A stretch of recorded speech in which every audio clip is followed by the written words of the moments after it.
All right, guys, welcome on to the stream. Welcome.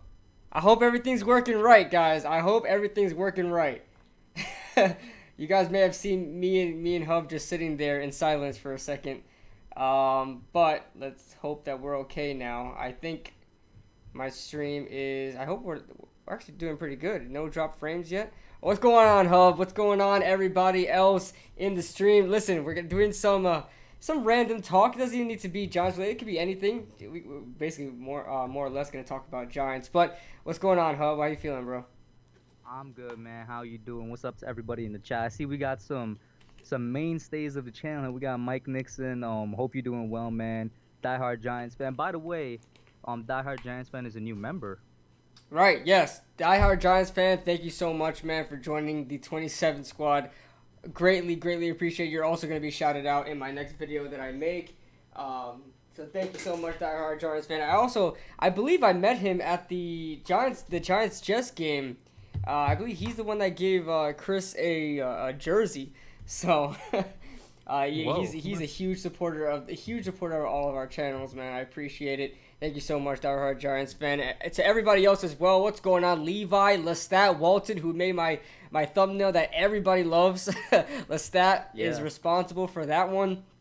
Obviously, Williams in the chat. Yeah, Jared Williams, diehard Giants fan. Sabrina, TSVI. I'm still trying to figure out how to pronounce that TSVI. If you could tell me how. I literally said the same thing when I went on stream with Chris. It was out of yesterday, a couple days ago, and apparently Chris just calls him Mizrahi, so that's what I call him now. Mizrahi? Yeah. Okay. Because I guess that's how you pronounce the last name. Oh, gotcha. Well, he's here in Palm Saquon Beach Barkley City. Yes, Saquon Barkley is in the chat. Ooh. Doesn't have a picture though, but he's probably new to YouTube. But Yeah. Wolves out here saying the Giants 19-0. Of course. Of course. And yeah, What Mike do you think it's Nixon. for, Eagles fans? Big shout out to you, Mike Nixon. Thank you so much for joining the stream, man. I hope you're doing better. Everybody send the support to Mike Nixon's way. But man,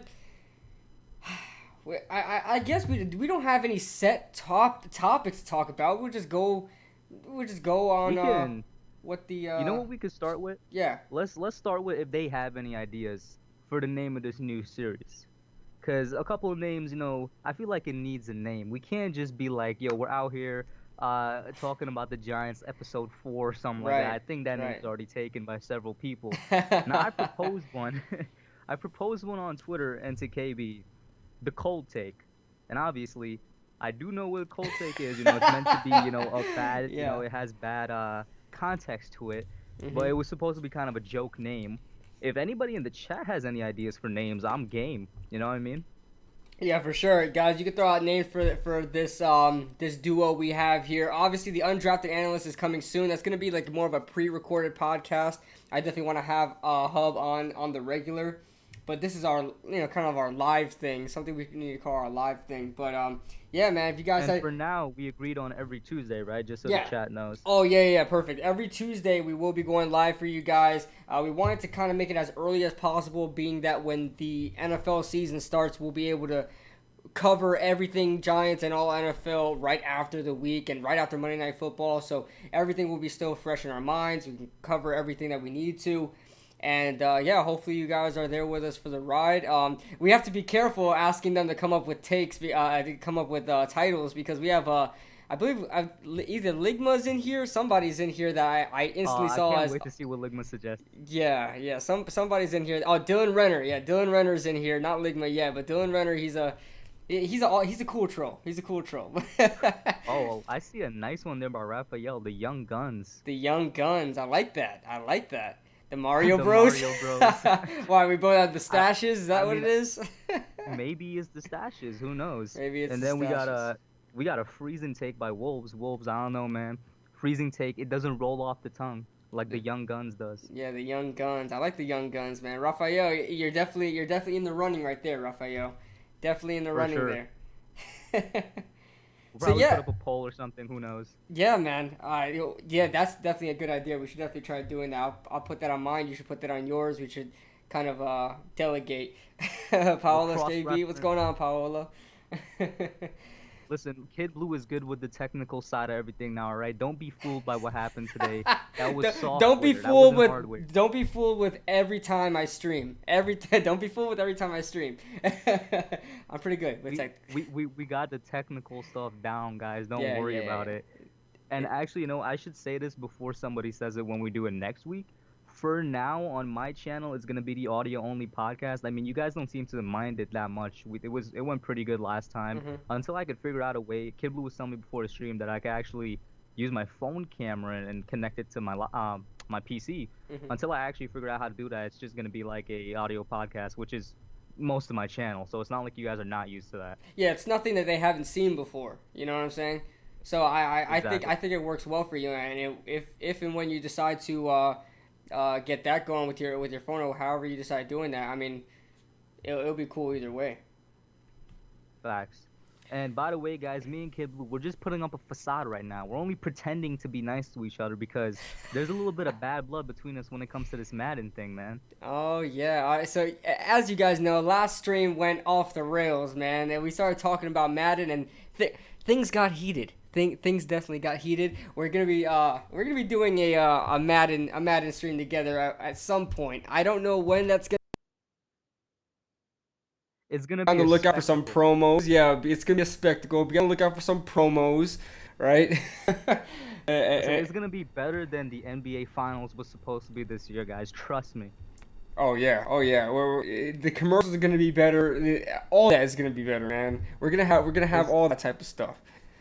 You know what? Since we're building it up so much, what do you think about now making a one Madden match, maybe like a best out of three Madden matches or something, Oh and each yeah, one has like rounds. a Okay. yeah, like 3 rounds. Like the first one is normal, we choose our teams, and this is just ideas. If you got ideas for the specific rounds, let me know. Maybe the second one would be like each of us because I know there's a random selection on Madden, and we let the computer choose randomly what our teams are. And the third one, I have no idea, but it could be something fun like that. Right. Right. Yeah. However we do it, man, it should work. Hopefully everything's going well because like you said audio gap check, but that's Wolves always trolling. But yeah, thanks so much, Dylan Renner, for the $2 donation. I love the profile picture. He's a cool troll. He's a cool troll, but loving the I profile picture. actually Uh-huh. I made fun of Chris's hair when he came on the stream. I did make because I was like, it looks so I don't know, it looks so different. He probably just took off his hat or something like that. I mean, my hair, I don't even listen. I can't say nothing about Chris, okay? Because my hair is completely worst. But oh yeah, so Dylan Renner says KB the growth. Remember when you had 3 viewers? And yeah, surprisingly enough, Dylan Renner used to be in my 3 viewer streams back then. Whoa, Yeah, dude. that's extremely long ago. That's man, the growth. You're right, Dylan. The growth is there. But thank you so much for the donation. Diehard Giants fan with another $2 donation says Big Blue Breakdown could be a possible name, but I think OGR and the Sports Reaction have the Big Blue Breakdown. So I don't know. Yeah, I was gonna say it sounds very familiar for Right, sure. right. That's OGR and it's the Sports Reaction TSR. OGR and TSR. Oh, Mike Nixon. All right, everybody's coming out with the donos. Thank you so much, guys. Thank you so much for donating. You guys are completely amazing. Mike Nixon with the $10 donation. I am well, thanks Hub and KB. Oh, KB, did you check your Instagram? I sent you a photo of my Daniel Jones, I want to say jersey. I think you were talking about getting a jersey. I will definitely look into that, bro. I'll make sure I look at my Instagram. I gotta look at my Instagram more, man. Your I audio gotta makes you get sound myself like you an hit yeah. puberty again. Oh, I know what it is. Hold What is on. it? Let me take off my mic.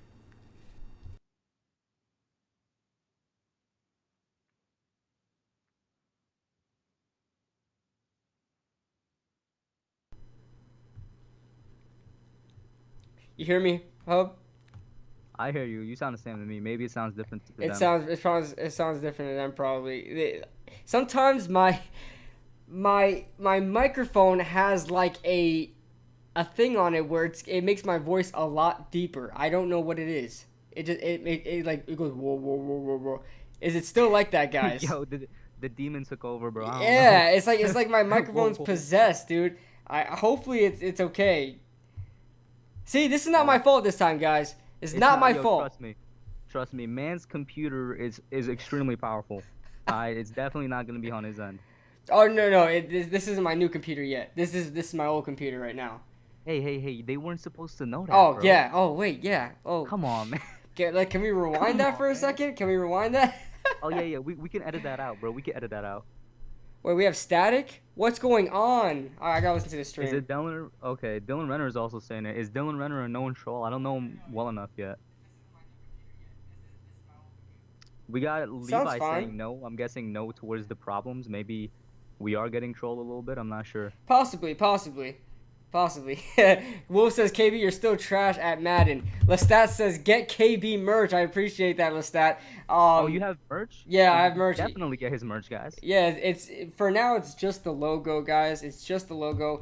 But we're definitely going to be having more designs in the future. But you guys could go into the description and then go on to the link for teespring.com, and all the merch is there. But Hub, let's talk some Giants, man.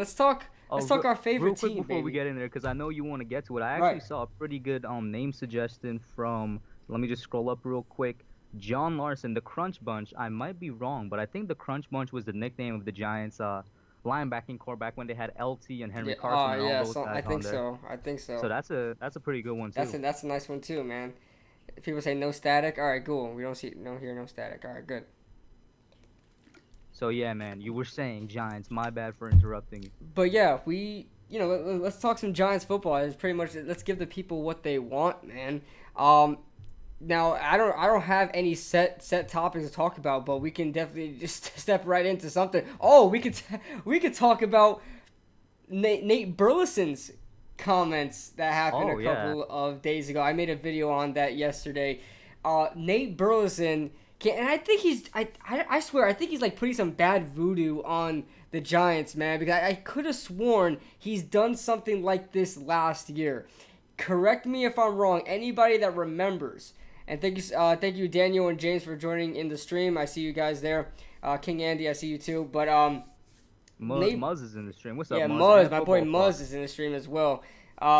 But Nate Burleson, I could have sworn he did this last year, but he went ahead and said the Giants are gonna win the NFC East. And I'll be honest with you, I don't know how I feel about that yet, cause I don't know how I feel about him saying that because I think I'd rather be an underdog than people having that expectation of, oh, look, this person said they're winning the NFC East. That now all the eyes are on them. You know what I'm saying?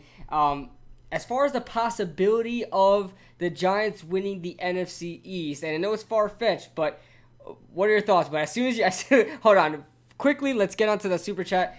Mike Nixon, thank you so much for the $5 super chat, my friend. He says, KB, where's the cran grape? I'm drinking some cran grape. Oh, he's drinking some cran grape. I ran What out, is man. this? Yo, I keep hearing about this cran grape. All right, I've drank grape juice before. I've drank cranberry juice before. What is cran grape? Dude, you've been watching my streams for how long? You haven't tried cran grape yet, man? I haven't tried cran grape Dude, yet. I can't find it. man, it's gonna change your life. It's gonna change your life. I shouldn't even explain it. I don't need to explain it, man. All I know is that go to the gas station, go wherever you're gonna go. It's everywhere. Gas station, Dollar General, wherever. Go get yourself some cran grape, man. Ocean spray. I got to try out. Of course, Ocean Spray only. By Got the it. way, shout out to Spider-Man in the back. I'm not sure which one where he is, but that's like my only big poster that I got, and he's just peeking through the back there, guys. But on the question, I agree with you, man. I completely prefer to be an underdog or even a Mhm. team that just has like no expectations from anybody, because well, for one or two things. One, like the superstition that, and it really isn't a superstition. The Giants always do well when either A, people doubt them a lot, or B, there's absolutely no expectations for them. Right. And this is the first year that we've truly been, in that category for a while. Like you can't say 2017 we were, because we were expected to be a playoff team in 2017. 2018, people thought we were going to be good with the Saquon pick. And last year, well, although you could probably argue last year, but people were hyped because we thought we got the offensive line fix, which seemed like the case the first couple of weeks of the season anyway. Mhm. This is the first time we've truly been an underdog in a long time, and we've always done well there. The other reason, a little bit more, logic to it, is that if you're an underdog and people have no expectations for you, that way, if you say fall flat on your face, ain't nobody going nobody's really gonna talk about it. You're gonna be like, Right. oh well, nobody really had expectations for them. Versus when there's people, saying you're going on like 10-6, winning the division, first round bye, or just getting into the playoffs and whatnot, and then you fall flat on your face, or not even fall flat, you just fall short of that. People kill you in the media because it's New York, and sometimes Hmm. unjustly so, they kill you in the media. Yeah, I completely agree with you, man. So in my opinion, I'd rather just be the underdog type guy, not have any expectations, and just go right into the playoffs. But what do you think your percentage? Like, what's your percentage on the Giants' possibilities of making the playoffs, or winning the division rather? Because that's pretty much what the Winning subject. Yes, winning the there's a division. jump from making the playoffs to winning the Right, right. division, Because man. now we have the seventh seed, so we definitely have a bigger possibility of making the playoffs. But Nate Burleson came out and said we're gonna win this division. Now, in my opinion, people are saying winning the division may mean 8 games, but I'm gonna say 9 or 10 games. Listen, the NFC East is not what it used to be in terms of Hmm. being one of the best divisions of football. It's definitely low key trash now. Like, it's not gonna take, I don't think, like, for example, the NFC South is probably gonna take like 11, 12 games to win. The West is probably gonna take like 12 games to win. The East, out of all of the conferences, is probably gonna be one of those conferences, like maybe like, I'm just gonna throw out a comparison here. Maybe like the AFC South, that's probably gonna take 10, 9 games to win. I'm not gonna say eight Hmm. games. I think that's a little too far fetched. That's a little too crazy. Yeah. Es- Especially now with the whole seven seed thing, where there's a possibility that there could be two teams from the NFC East in the playoffs. Of course that was always a thing before, but considering how bad we were, now it's a stronger possibility that two teams are coming out of the NFC East. Maybe even three, who knows? But I think it's gonna take like 10 games. I think 10 games solidifies, you know, you in the playoffs coming from the NFC East. Yeah, The I would. percentage, I have no idea. Yeah. Wolves says playoffs 20%, division 10%. I would take a 20% playoff percentage anytime with the state of the Giants right now, man. Um, When's the last time we've had something good like 20%? yeah, right. And listen, our schedule is difficult, and I was looking at the strength of schedule. I think we're rated somewhere. I think we're rated somewhere around middle of the league as far as strength of schedule goes. Oh, So that surprises me. I thought we were ranked towards the top. right. I Like, thought I I thought so as well. I thought so as well. Then I looked it up, doing research for the video that I did yesterday, and I'm looking up the strength of schedule, and I'm pretty sure we were like middle of the pack, man. I don't even think we reached top 10 yet. So as far as that goes, there are plenty of other teams that are probably going to have it worse than we are next year, and yet you don't know which teams are going to make a jump. You don't know which teams are going to flop. What's going on, Nick Donovan? He says, "Hey, it's I really want to believe because Nate Burleson is not even a Giants fan, and he believes that the Giants are going to win the division, but I just cannot see it right now." Vance says, "God bless Nate Burleson's comments." I hope it is, man. I hope he spoke some magic. I You know hope what it does it remind me speaks of? something into it. Last year, I think it was James Jones, Hmm. and he was the one reporter, expert, whatever you want to call it, from the NFL media, and he was also with NFL Network, that said around the time that Daniel Jones won his first two starts, the Giants could make a run here, possibly make the playoffs, win like three of their next 5 games, which was something everybody was saying. I was saying that at the Right. time. I was like, we could really make a run for the playoffs if Hmm. we, take three of these next five. And James Jones said that, and then everything fell apart. So like, that's what I connected to. I don't know if Burleson said anything like that last year, but James Jones did for sure, and it kind of jinxed us. Right. So, if the Giants have any chance of winning the division, Kush, where would you think the Giants need to excel at most? And I think we touched on that a little bit in the roundtable, but we could definitely explain it again, or if we have different opinions. What do you think the Giants really need to excel at to make the playoffs in 2020 and even win the division? Well, like you said, we kind of touched on it in the roundtable. Hmm. So I'm gonna say what we're good at first. And this was, well, some people consider it a hot take, some didn't. I think the Giants, when healthy, their offense is top 10 in the league. The offensive line alone is gonna help out so much with the running game. We saw what Saquon Barkley did as a rookie with a bad offensive line, 1,300 rushing yards. Now, as a junior, I don't know, 3 years into Yeah. the NFL now, you know what I'm saying? He's had he had kind of a sophomore slump that was due partly to his injury, but also due Hmm. to the fact that defense has kind of figured him out. I think that was also part of it, and now he has time to adjust his game. But we have a way better offensive line this year than we did his rookie year. And you have too. We've been big offensive line guys. Yeah. Like, I really think this Giants offensive line is as close to fixed as possible. The only reason I'm not saying fixed is because there's no such thing as a sure thing in the NFL. Right. But it's the best offensive line we've had in over 10 years. Probably going all the way back to like 2008, 2009. I really do think it's the best offensive line that we've had since then. Bro, that's only gonna help out Saquon. Combine that with the fact he's gonna get like at least 300 rushing attempts. Saquon has the most rushing attempts he's ever gotten was 261, and think about that: 261 attempts, that offensive line, 1,300 yards. Imagine 300 attempts, good offensive line. I think at least top 15 offensive line. I'm thinking this dude's getting like 1,600 yards at least on the ground, not including what he's gonna get in the air. And then the Jason Garrett offense, which I think fits Daniel Jones a lot. Our offense really is top 10 in my opinion. I agree. Well, what we need to get, what we need to improve upon is that defense. That defense is not it. It's not going to take us anywhere anytime soon. Yeah, I completely agree with you, and I love your point there that when healthy, that this offense could be top 10. There's no doubt in my mind with a healthy offense and with everything going pretty much according to plan, that this offense can really be a top 10 offense in the NFL.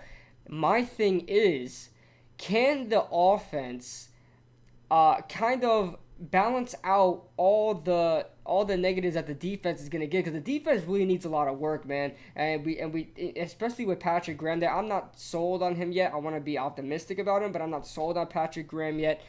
And we have such a young defense and not very mature defense. Is it possible that even with this bad defense that we have, say not much of an improvement, if at all any improvement comes from the defense, do you think the offense will be good enough to carry the defense to a possible playoff run? Well, before I get to that, real quick, I do see an interesting question in chat. It's something I haven't gotten in a while from Muzz. My nationality is Guyanese. I'm not sure if anybody in the chat knows where that is. That's in the Caribbean/South America.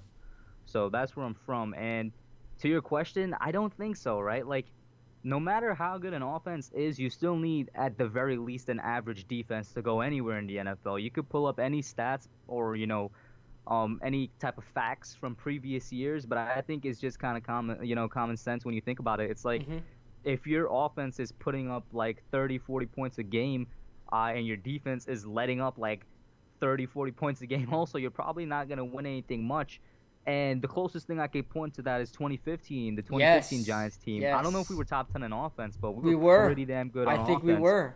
Yeah, and then the defense was below average. Like, the defense wasn't bottom of the league, but it was below average, and that was enough to sink us to, like, what, a 5-6 win season.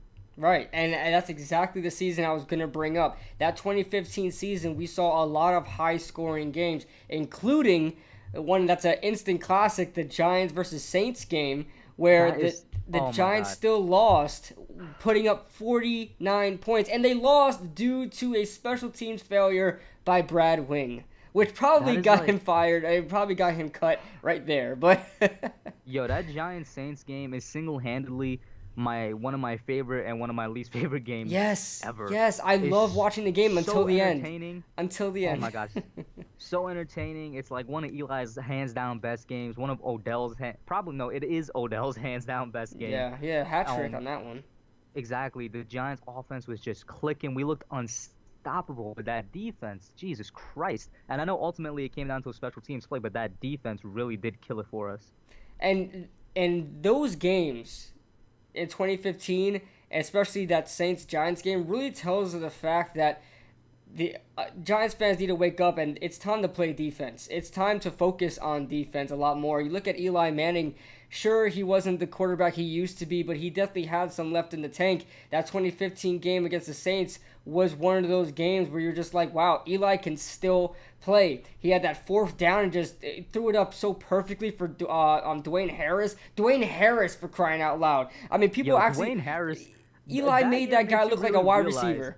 Exactly. That year makes you realize how much Eli really had left in the tank. The fact that Dwayne Harris, a kick and punt returner, Hmm. seemed like a pretty good receiver for us that, and that's something that's really a story of Eli's career, man. Yeah. He's taking guys that are probably at best below average receivers and make them look like good receivers. You look at, and I might get some hate for this, bro. You look at Hakeem Nicks. What happened to Nicks? Obviously injuries, but once he left the Giants, not the same. Hmm. What's his name, man? From 2018, he left and he went with the 49ers. I could be thinking about somebody else.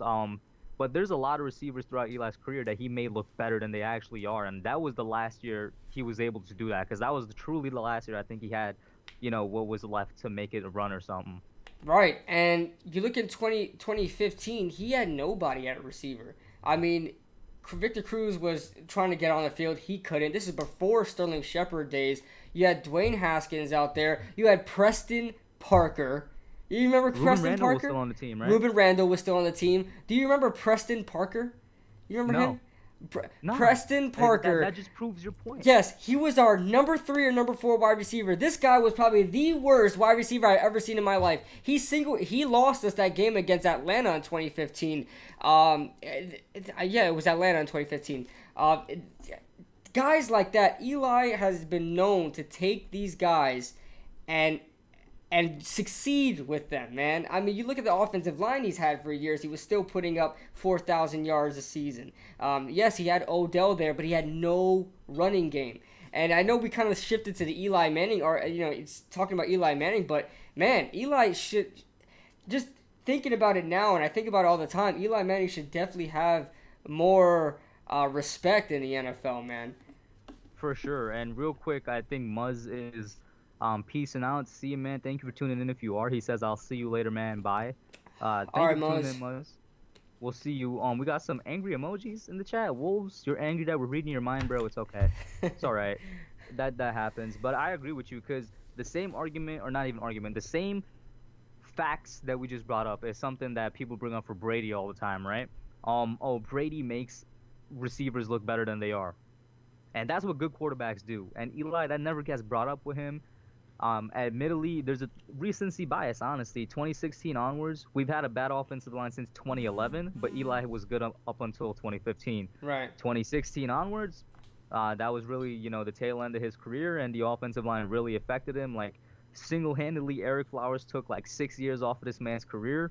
Like, Very that's just what true. happened. That's just what Very, happened. very true. Sean Alexander Jermaine Werner, that is a That's a long long name, name. Yeah. has a question. He says, is there any other offseason moves that would, I think he means complete that Giants defense? If that's what he means, I'll put that question on you. Is there any I'm, other offseason moves that the Giants should make to complete their defense? Well, I'm gonna kind of modify the question a bit. I guess help the Giants defense. Okay. I don't think there's any offseason move that we could do right now that would completely fix it and complete it. Right. But one that could, or a couple that could definitely help it. Clowney right now is going for sub 15 mil. A lot of people don't want to sign him, and I agree with their reasons why. I just find it's very hard for me to not sign Clowney if he's going for like 10 million Yes. on a 1 year deal just to bring him in here. And it's not just, people would say, oh my God, that's an immediate move, that's a win now move. In a sense, it is, but bringing in Clowney is going to help us immediately, but also in the future, because you don't think he's going to help these guys develop that we have. Right. Yeah, he's going to take away from them playing time, their immediate playing time, but they're going to learn a lot from him. They're going to learn more from him than possibly the coaches can even teach them. And that's something completely invaluable. We don't have that on the defense right now. Part of the reason they aren't developing the way they should be, in my opinion, is because they don't have one of those, veteran players to help teach them how to do their job properly, whether it's, looking at film, studying other players, just, some finesse moves they probably never knew existed and stuff like that. I'm just throwing out things here. But Clowney is one thing that would help us, especially if he's going for sub 15 mil. Another one, defensive-wise, I don't know. I'm not really. I made a video on Everson Griffin, but honestly, I don't see it being too realistic. Mm-hmm. The Ngakoue thing at this point, that ship has sailed. Yeah, for sure. I'm trying to think of like possible middle linebackers we could target, and none are really coming to mind. So really, the only one that would have, an impact on the defense will be Clowney. I probably agree with you. And to the Clowney argument, I would sign this guy not for a 1 year deal. I'd probably sign him for multi years on that $10 million average. Now again, That's if he wants it. he yeah, exactly. That's if he wants it. And of course, there would be incentives involved. If he reached a certain amount of sacks or tackles or whatever it is, you could definitely restructure that contract when the time gets to it. But I think a lot of people are missing the point, and I'm with you that we should sign Clowney. And this is not this is for the general here.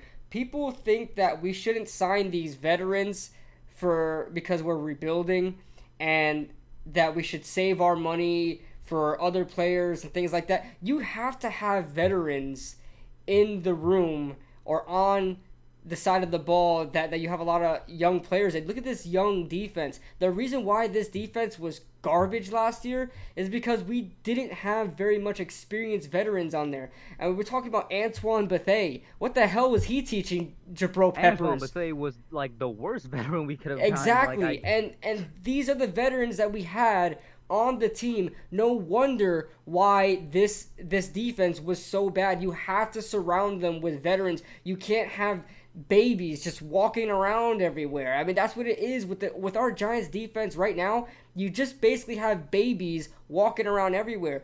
You ask a lot of NFL players, they say it themselves, they learn more from their teammates with veteran experience than they do from their coaches. Their coaches are definitely there to help them, but as far as a tangible type of learning experience, it's the NFL players, the veteran NFL players that are there to help the rookies and the young raw players. So I'm totally on board with Jadeveon Clowney. There's a lot of people coming out there saying that, you know, the Giants save their money even for that $10 million. Just save your money for other players next year. But why? Just sign this guy. If you wanted to sign him for 1 year, sign him for 1 year. I would probably do it for 2 to 3 years to help these edge rushers grow. O'Shane Ximines, Lorenzo Carter. You could argue that these guys really aren't where we want them at or where their potential is yet.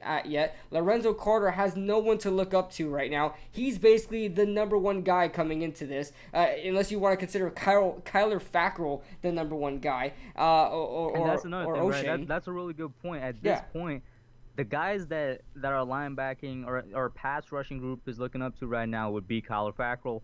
If Marcus Golden comes back, that's good. Mm-hmm. One of the reasons I wanted him back was because I think he has more to teach them. Listen, he is scheme dependent, but he got 10 sacks. That's not easy to do. If it was, there wouldn't have been a drought since like 2014 and 2015 for the last Giants player to have 10 sacks or something crazy like that, right? If it was that easy to do, there would have never been that quote-unquote drought. So he definitely has something to bring back to the team. And also another reason I wanted Golden back was because even though he's dependent on the Betcher system, I don't think that's going to matter this year because of how fluid the defense is supposed to be. If the defense is supposed to be truly fluid, then Golden should have no problem, having success in this team. And he's probably going to be on a pitch count, which means he's going to be fresher because he's not going to be in all the sets all the time. So that's just, a quick snippet on Golden that I think is one of the reasons we should definitely bring him back. But a point you brought up earlier is that we really should be, and honestly, Kid Blue, I'm gonna be completely real with you. I've thought about making a video on this. It's just that I don't know where to get the facts to support me. It's just, it's one of those things that from just watching football for so long. You watch football for a while and you just pick up on certain things that you don't need facts to back you up. But then it's like, I don't know how to put it into a presentable video, if that makes any sense. Mm-hmm. It's the fact that the Giants really should be signing more veteran players. I get that we're building young. I get that we want to have a young base and all that, and we want to not be in the situation we were a couple years ago. But the example I'm going to point to is the Eagles obviously don't give out contracts like the Eagles did, but they won a Super Bowl off of veteran players. And they have a base of younger guys below there that have yet to develop. But they won their Super Bowl off of veteran players. And I'm not saying we could win a Super Bowl off of veteran players, but we need veteran players on here to help this team improve. Right. Keep them here for a year or two, maybe 3 at the most, and then let them go. But you got to have them on here as teachers and also to help your team get into that winning culture. All right, and I completely agree. And OGR Sports, thank you so much for the $5 donation. He says, there's not as many babies as you think. What do you call Leonard Williams? Possibly Marcus Golden, Kyler Fackrell, Blake Martinez. Yes, but you look at these guys, are they top-tier guys, OGR? I mean, you look at our starters. Who's going to be starting? Leonard Williams is definitely a starter. He's probably the most. He's straight out of his rookie contract. I mean, he just became a teenager, for lack of a better term, in the NFL, right? He was just a baby. Leonard Williams just got out of his contract, of his rookie contract in the 5th-year option with the Jets. Now he's with the Giants on a what is it? A tag, right? So Leonard I will say the Williams. two guys OGR brought up that does make sense is Golden and Fackrell, but we did mention Golden and Fackrell, right? Right, Like right. We William and did. Martinez, they are they are they are veterans now. I think after you get off your rookie contract, you're Yeah. basically a veteran. But then again, you just got off of your rookie contract. When I Right. when I was saying veterans, I'm thinking guys that are closer to their 30s, maybe even in their 30s, but are still good enough. Like not Antoine Bethea type guys, Right. basically, in terms of how good they are. And OGR, the fact that I mean, you probably can come up with names if you want to, but the fact that you pretty much could come up with 4 names, and you can add James Bradbury in there. But remember, he's off his rookie contract too. These guys, we don't have much veteran experience on this team. There are probably a handful, 5 guys, 5 veteran We guys that need are guys with a off their little bit more rookie experience that contracts. could actually, use that experience to teach. Right. I feel like, and these I have high hopes for Williams, Bradbury, and Martinez. By the way, I'm sure you do as well. It's just that they're like a step away from being actual teachers. Right, right. And like I said, NFL players really get their learning experience from other NFL players. That's honestly what I think about it. Jay Zach is in the building. What's going on, Jay Zach? He said, I think what you're not taking into consideration is that these vets don't want a 1 to 2 year deal anymore. Now they want 3 to 4 year deals. The only vets you can get on a short deal are usually bad. Yeah, you're Oh, absolutely before right, you Jay finish Zach. that, Kid Blue, OGR says to finish the super chat, the rest of the super chat. Oh, I read it all. Let's see. Let's go back to it. What did he say? Oh, he said hashtag the cold take. I mean, that's what he said at the end of it. I like. All right, cool. I guess that's what we're gonna call it then. I mean, We'll still have the poll because even though I suggested cold take, I'm liking Young Guns and Crunch Bunch a little bit more than I thought I would. yeah. Oh, Lestat also brung something too. He said BBST, Big Blue Sports Talk. That could be another one too, man. We'll all keep them considered, man. Me and Hub will go over it. We'll probably put up a poll, like he said, and we'll see what you guys like. But Jason, hey, yeah, Dylan Murray says Jay what's good?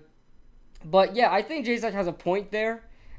He says that a lot of these veterans don't really want 1 to 2 year deals, so that could be a reason why the Giants aren't a big attraction because they are a rebuilding team, and they don't have as much cap space as a lot of other teams do.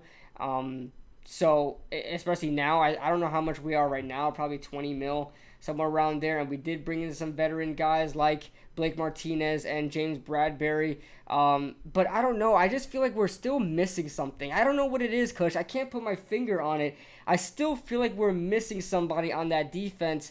I think it's got to be the edge rusher. Every time I think about it, it's the edge rusher. I can't see Lorenzo Carter being the number 1 guy yet. I just can't see it. I really wouldn't be surprised if the Giants go into it and Kyler Fackrell's the number 1 guy. I really would not be That's surprised. why that's why I keep saying that I want Marcus Golden back so bad. Right, I'm right. not sure how much you want Golden back, but I really want him back. I see absolutely no downside to bringing him back. Once again, going back to the whole he's scheme dependent thing, I think that's BS at this point because we as a team are not going to be scheme dependent. So Golden should have no problem, right? But what is the bad side or the downside to bringing back your leading pass rusher from the previous year Right. now on what's going to be on a complete discount? Because we were all thinking he's going to want 10 million, and he probably still does, but he's going to end up getting like 5-6 million, a complete discount. That's why I'm like, we need Marcus Golden next year because at this point it's probably unrealistic to expect somebody like a Clowney or a Griffin or something like that. So Golden's going to be our number 1 guy. And on Carter, you know me, I'm a big Lorenzo Carter fan. Me too. My Me one too. of my last vids was on can he break out this year. Mhm. It's the only thing there is it's now or never. Right. If he repeats with another 4 sack season, it's donezo for Lorenzo Carter. That's what he is for the rest of his career. This is the year. It's now or never on whether or not Carter could break out. I think he can. I don't know if he will, but this is the best opportunity he's gonna get. because there's nobody else there at that edge rusher position right now. Exactly. All the eyes are on him. I honestly think the Giants are putting trust in him, and he honestly should feel good about that. That we didn't bring in a big name passer. We brought in Kyler Fackrell on a 1 or 2 year deal for like $4.5 million. A 1 year deal for $4.5 million. We didn't sign him for anything. This guy is just going to be a rotational guy, if anything. But if they can get him to be a starter, they probably will. But Lorenzo Carter really needs to shape it up, man. And I was going to say something. Oh, Marcus Golden. See, I don't know why people are talking about these scheme-dependent things and all this jazz. Do people know who Terrell Suggs is? I mean, Terrell Suggs doesn't play coverage. He ran a 3-4 all of his life. He was playing outside linebacker. He never dropped back into coverage like that, and he wasn't very good at it. Terrell Suggs was strictly a rushing outside linebacker, and he made a career out of it. So Marcus Golden, Terrell Suggs with like a potential Hall of Fame career. exactly. I think people need to stop worrying about the scheme and start worrying about the actual player. Marcus Golden can play football, and yes, he's not a guy to drop back in coverage, and I think people are being spoiled because Lorenzo Carter could drop back in coverage, and O'Shane could do a little bit of that as well.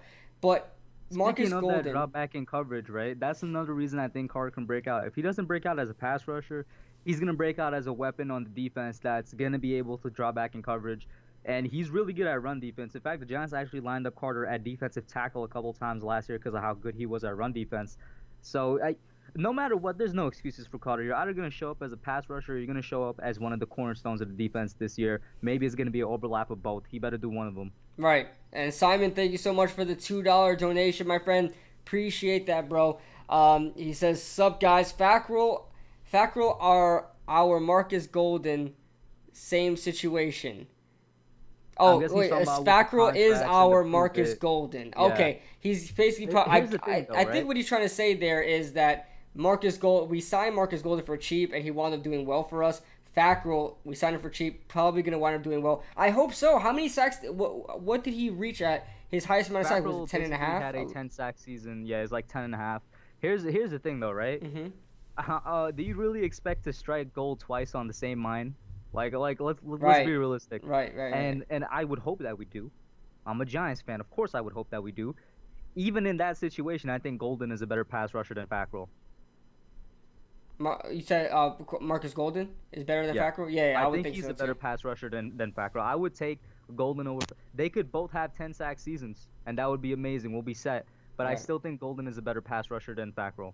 All right, Maybe I'm wrong. Lestat, It's an opinion, Maybe I'm wrong. right. Lestat is out. Appreciate that, man. I appreciate you Thank you, joining the Lestat. stream, bro. But I want to get to what J-Zack said. He says, "Bro, Golden is crap. Like almost every sack he had came from a free play." I mean, I don't know what film you're watching, J-Zack, but you see him again that Tampa Bay game. He was arguably the best defensive player in that Tampa Bay game. The way I don't know. Shaq Barrett was. Shaq Barrett. I'm sorry, the Giant, the Okay. Giant I was like, Shaq defender. Barrett was, Yeah. Giant we could've had defender. Shaq Barrett last year. We could have. That's the crazy thing. Shaq Barrett, or was it the year before? Whenever he signed last with year. the Bucks, Yeah, last year. yeah, it was last year, right? Whenever he signed with the Bucks last year, the Giants had a complete shot to sign Shaq Barrett, and we would have.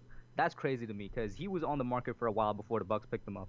Right, and to Marcus Golden, yeah, Marcus Golden had some cleanup sacks, but he definitely forced a lot of pressure. You're looking at Tampa Bay game, and that's a film I really watched a lot because it was Daniel Jones' debut. So I watched like every play multiple times and a couple of different occasions. And Marcus Golden jumped out the screen because Dexter Lawrence, I believe, had a sack in that game. Also O'Shane Jimenez, and they were because of Marcus Golden. Marcus Golden was so smart enough to force Jameis Winston to move in a certain way by stunting inside twice, and getting Jameis Winston out of the pocket to then have Dexter Lawrence or O'Shane Jimenez clean up and get that sack. It's not just about the numbers when it comes to certain guys, especially edge rushers. A lot of people think that edge rushers need to put up the sacks, and of course, everybody that knows me knows if I'm gonna pay someone big money. Hits. Yeah, I'm gonna do that right now. How many QB hits did Golden have last year? Yeah. Look at pressures I'm as not well. Sure if there's a pressure. Yeah, pressure, right? So that's what I really look at. So Marcus Golden's stats. I'm just gonna pull up Pro Football Reference. It's probably gonna take a little while to load, but there's definitely, without a doubt, Golden had cleanup sacks. But I wouldn't say almost every sack he had was a cleanup sack. Right. All right, let's put up here. And I'll tell you right So now, J-Zach, coverage sacks are a good thing. I don't know where you think that's a bad thing. If you could only rush 4 guys and still get a sack, that is a good thing. That's what a coverage sack is. and so yeah, exactly. Also, so his in 2016 when he had 12 and a half sacks, and definitely 2016 was a better year than he had in 2019. He Right. had 22 QB hits. Last year with the Giants when he 27, had right? 10 sacks, he had 27 quarterback Right. hits. Yeah, so it's like, and his tackles were pretty good too.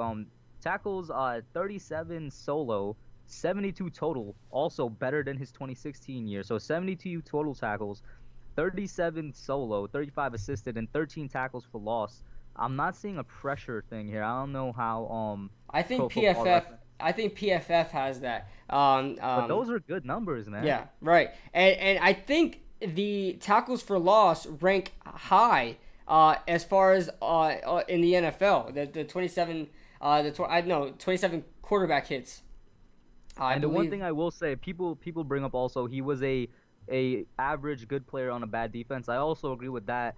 But Right. the one thing I'll keep going back to is there was many average or good players on bad Giants defenses for the past 7, 8 years. Yet only Golden and Pierre Paul were the guys who managed to get 10 sacks. So I mean, you got to look at it that way too. Right, exactly. And you're talking about even Olivier Vernon couldn't get that. I mean, and you could argue Olivier Vernon was always hurt, but the best ability, I say it all the time, the best ability is availability.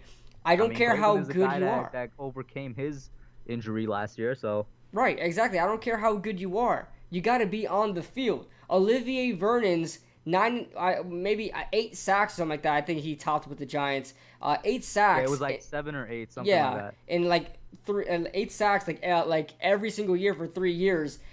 Only playing a couple of games, he missed out a couple of games. Um, means more. I mean, that doesn't mean as much as Marcus Golden playing all 16 games, 10 sacks, 27 quarterback hits. Like he was consistent. Marcus Golden was consistent, and he had tons. The majority of his sacks came on like third downs. I remember watching the games and listening to the games while I'm working.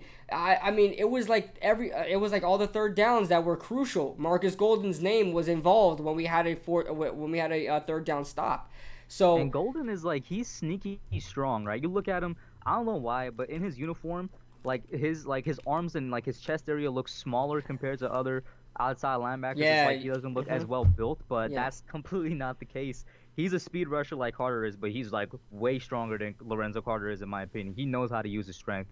And we're not trying to overrate Golden, guys. He's a good player. He's not a great player. He's not Exactly. a really good player. Exactly. He's a good player, but he produces. Exactly. And would I put Marcus Golden in the top 10 edge rushers in 2019? No, I probably wouldn't. No. I probably wouldn't. But he was able to work out here. So I don't mind bringing him back. I don't know what his dollar amount is, but if it's anything 5 million or less, man, I'm throwing my money at Marcus Golden because we've had him last year. He has the chemistry with Lorenzo Carter and O'Shane Zimenez. They know how he plays already, and you can continue what you've been building, man. I'm And go mhm. speaking of that familiarity, right? Familiarity with the Giants in general is gonna go a long way for Golden, because dude was nothing but a great character off the field for us. Like I don't think I've ever heard Marcus Golden speak, except for like in Giants interviews on YouTube. Right, Quiet dude that just does his job. You know that right. that's another thing that I absolutely love in NFL players these days. If you quiet, like Chandler Jones, if you just do your job and I don't hear about you, man, I mean, whew, you in my good graces. And that's not to say I don't like the rah-rah guys. Like Odell was one of my favorite players when he was here, but there's problems that come with that. Right, right. Let's see. Jay said, would you rather have Mac for 11 games or Golden for 16 games? That's different. You talking Jay about Zach, you're Khalil talking Mack? about elite. You're talking about You're elite talking pass rushers, man. That's not Khalil fair. Mack is probably the best outside linebacker in the game. Exactly. That's not. You can't bring that because he's trying to say what I was trying to say with Olivier Vernon, that I'd rather have Marcus Golden consistent for 16 games. Olivier Vernon is nowhere near Khalil Mack, man. You know that Exactly. was not fair, Jay Zach. And um. Joseph Clark, one of the I Mhm. know he's a good supporter of both of ours. Earlier he said our corners were horrible. How could we have gotten any coverage sacks last year? He has a good point there. Yeah. I don't know how that was possible. I think all the pressure we had were from blitzes, and we couldn't even get pressure with blitzes. But thank Harry Adams. Thank you so much for the $5 super chat, my friend. He says, "What's going on, fellows?" He said, "I hope the Giants will have a good season, but I believe we're a year away. Need that pass rusher and number one wide receiver." And I I'm agree. on We board with do. Harry. Yeah, I'm completely on board with Harry. Thank you so much for the donation, man. Really appreciate it. But he talks about the pass rusher and the wide receiver. Now, that's probably going into this year. That's probably our man. I wouldn't say our biggest need. Wide receiver isn't our biggest need, but it could definitely be addressed next season because Golden Tate is getting up there in age, and Sterling Shepard, I don't imagine us keeping him if he has another concussion. That means it pretty much leaves Darius Slayton by himself as probably the most consistent guy that that's going to be on the team next year. With number one wide receiver can be something that could be addressed in free agency next year. I don't know how encouraged I am to draft one in the first round. I don't like drafting wide receivers in the first round, but Jamar Chase is available. But the pass rusher, that's something I really want to talk about. The pass rusher. We need a number one pass rusher, man. You can't have a successful defense without a number one pass rusher, man. And Lorenzo Carter, I'm sorry, he's not going to do it. And for Lorenzo Carter to have a successful number one pass rusher year, you got to have at least 8 sacks. You got to double what you had in each season that you've been in so far. His third year needs to be double the amount of what he did last year in his rookie year. Lorenzo Carter really needs to show up. Kyler Fackrell can help as well, but I think everybody has their eyes on Lorenzo. So a couple things that I want to address that came up both in the chat and with what you said. So first things first with real quick, completely off topic. I'm guessing some mods are probably seeing Ligma in the chat trolling. Don't worry about Ligma, guys. He's like a cool troll. Don't ban him or anything. Yeah, that's my son. Ligma is my son. Yeah. And what up to Giants Alliance, new YouTuber? How you doing? You guys should Giants check him Alliance. out. To Harry Adams, if you were in that round table, I was surprised because I consider myself a very conservative guy when it comes to the Giants. I had the most bold take with that. I said the Giants are going to be in Super Bowl 56 because that's how much I believe we're 1 year away. I think our offense is already there. Our offense definitely, probably needs that number one wide receiver. Not even a number one. I think we just need another outside wide receiver to help extend the field a bit to go better with the Jason Garrett offense. And then we're completely set on offense. But I think we're already there. We're already there with scoring. We're already there with putting up points, in my opinion. It's really the defense. And the defense, I have no idea how long it's going to take. But my bold prediction is we are probably just another, good pass rusher away. And this is another thing, right?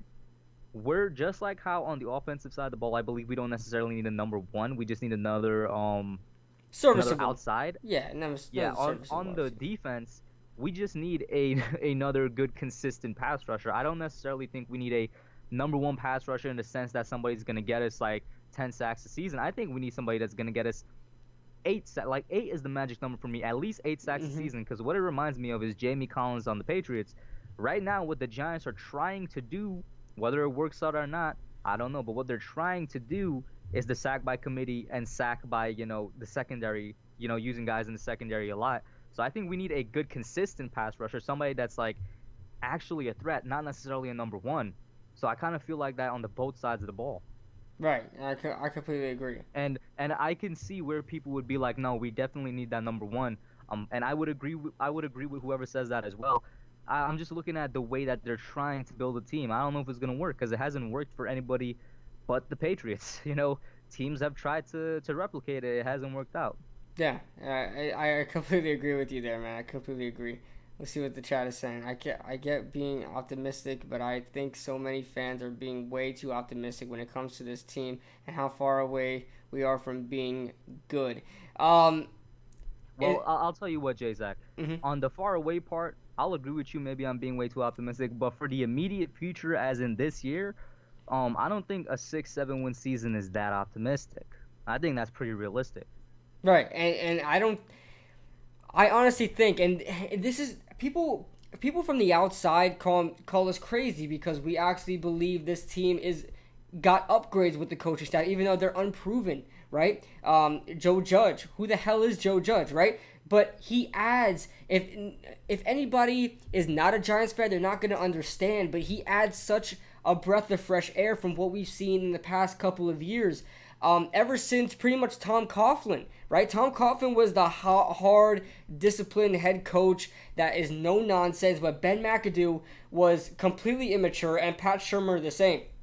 These guys took no responsibility for their actions. They let the team run over wherever they want. You had the team rebelling and losing games on purpose, and that to me is a fact. I believe that year in 2017, that team was trying to lose on purpose. The players, that team did what Aaron Rodgers did the year they got Mike McCarthy fired. Exactly. The players, like Janoris Jenkins, I remember that game, man. I believe it was against the Rams, where Janoris Jenkins just completely, and against the 49ers as well, just completely let people right through, like nothing. Like he wouldn't even care about that. The whole team was like that, and I think with Joe Judge, that's not even going to be thought of in Joe Judge's regime. And I'm not talking about them fearing him. I'm talking about them respecting him and playing for him and wanting to run through a wall for this guy.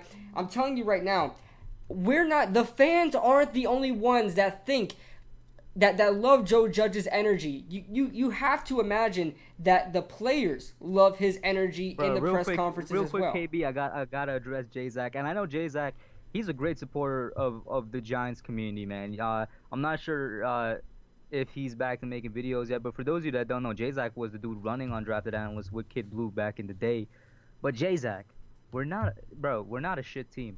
He says 6 wins is optimistic for a shit team. The Giants are not, bro. The Redskins is what you're talking about. Mm-hmm. We're not as bad as you think, man. Right, and I completely agree. Jay-Zach's always been the pessimistic guy, and I consider myself. I used to consider myself more of a pessimistic, but I consider myself more of a realistic guy now. I don't know if I'm gonna go as far as saying that they're ready for Super Bowl 56. That's what you think, and I respect that. Completely respect that. I agree. It probably is optimistic. Right. But let's talk about the immediate future for a second. How is 6 wins optimistic? Right. The immediate future. I honestly think the Giants, I honestly think their ceiling is what they're gonna reach. I don't think they're gonna be as close to their floor. Their floor is like 4 wins. I'm sorry. I know it's a long shot saying this, and I don't even believe it's a hot take, but I know it's a long shot saying this because we have a new coaching staff and pretty much a whole new team. I believe it's impossible for the Giants to only have 4 wins. You heard it here first. I think it's impossible for the Giants to just have 4 wins this season. I know they're gonna be improved, even with the competition that we're facing. I believe they're gonna overcome adversity. They're gonna adjust to their situations, and that's how they're gonna win football games. The way Joe Judge wants to run this team is different than any other team the Giants have seen in a very long time. Even the Tom Coughlin days. Tom Coughlin, Ben McAdoo, Pat Shurmur. It's not gonna be run the same way. I honestly think that.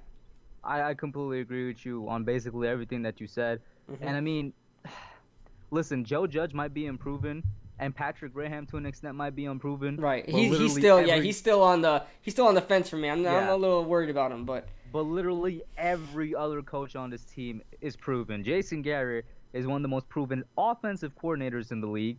Similar situation to Shurmur, where he was not that good of a head coach, but he was an amazing offensive coordinator. Who else? Jerry Shaplinski, a proven quarterbacks coach in the league. Tyke Tolberg, I've said it a couple of times, and I will continue saying it. The best wide receivers coach in the league. I believe the Giants have had Tyke Tolberg. Darius Slayton. He also built Odell Beckham Jr., but people forget that. People forget that he helped develop Odell his rookie year and the years Odell was there. In LSU, I believe, right? Wasn't he the guy in LSU? He also worked with Odell at LSU, exactly. So he basically built Jarvis Landry also. And also, a point I wanted to mention as well.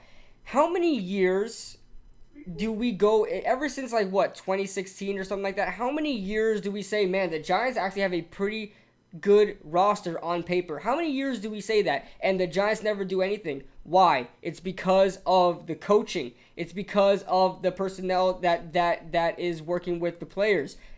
the coaches are totally different, man. And I said this just a couple of minutes ago. Just the coaches are so much different. Jason Garrett's our offensive coordinator. Joe Judge, that head coach, he knows leadership. He knows leadership. Now, Patrick Graham is on the fence for me. I've been on the record saying this. I'm not a huge fan just yet, but we'll see what happens. But the culture is really...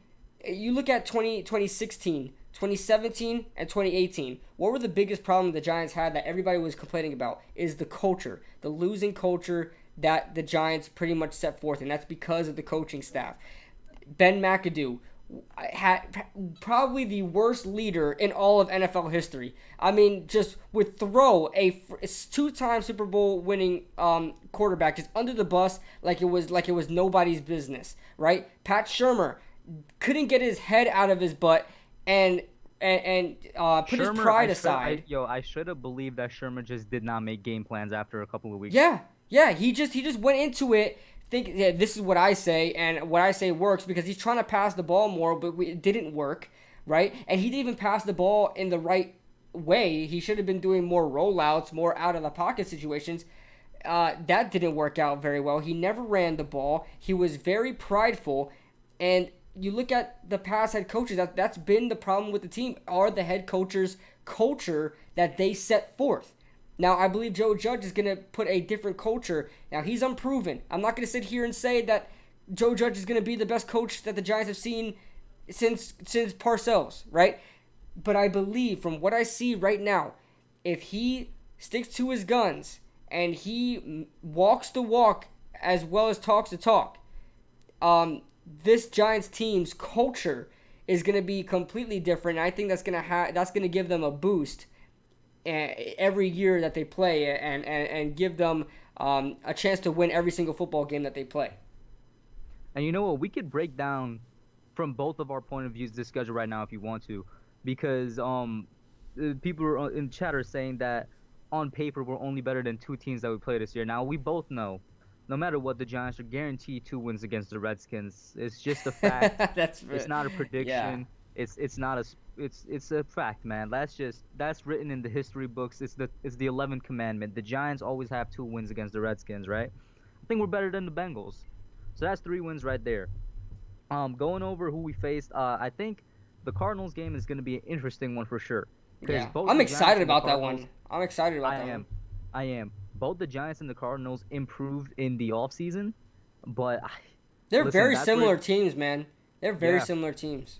That's where it comes down to coaching, though, and Cliff Kingsbury is more proven than Judge, but I'm going to go back to say our coaching staff as a whole might be better than what the Cardinals have, but also I think with Garrett's offense and the Cardinals secondary, in my opinion, they got Patrick Peterson, but other than him, they don't really have anybody else there. Mm-hmm. And maybe somebody is completely slipping through to my mind that they may have gone in the offseason or something. Byron Murphy, you talking about in the secondary?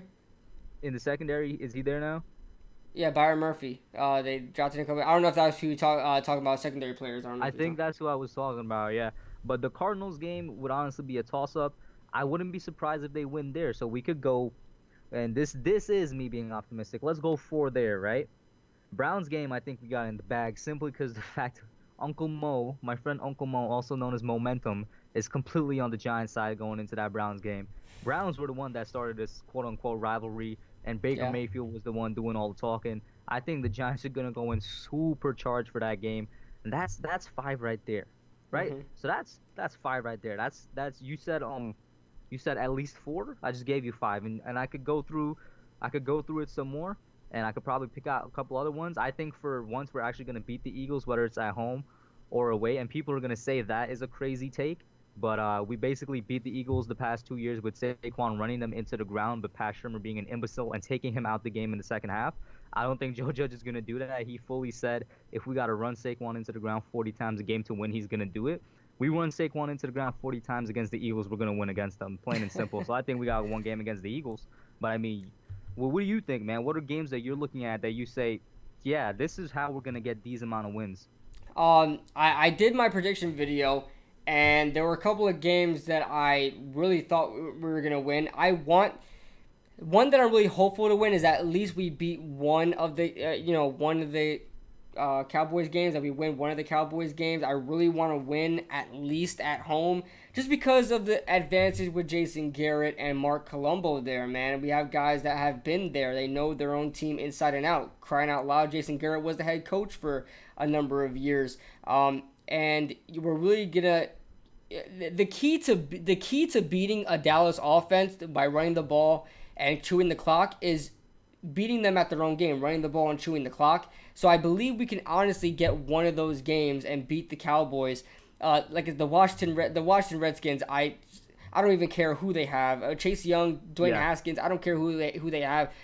They just can't beat us, man. And I'm sorry for any Redskins fans, but you just can't beat us. Okay, that's 2 wins right there. The Bears game is Dylan says you think we could beat down on someone like Fletcher Cox.